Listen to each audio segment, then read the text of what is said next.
আজ নদিয়া জেলা পরিষদের সভাধিপদ গঠন অর্থাৎ নির্বাচন।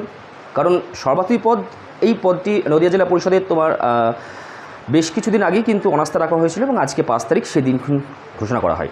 এবং ইতিমধ্যে দেখা গেছে যে নদিয়া জেলা পরিষদের ভারপ্রাপ্ত সভাধিপতি সজল বিশ্বাস তিনি আসেন গভর্নমেন্ট অফ ওয়েস্ট বেঙ্গল একটি গাড়ি নিয়ে, এবং সেখানে যখন ঢুকতে থাকেন বিজেপি বেশ কিছু সমর্থক তাকে দেখেন তিনি গাড়ির মধ্যে বসে রয়েছেন, এবং তারপরে কিন্তু তার উপর চোর চোর স্লোগান এবং তার গাড়িকে ঘিরে ডিম ছোড়া হয়, যে চিত্র কিন্তু ইতিমধ্যে আমাদের ক্যামেরায় ধরা পড়েছে। এবং দেখা যায় যে তার গাড়ি কিন্তু সেখান থেকে তৎক্ষণাৎ আবার বেরিয়ে চলে যায়। অর্থাৎ জেলা পরিষদে ঢোকার তিনি সুযোগ পাননি বা কর্মী সমর্থক তাকে সুযোগ দেননি।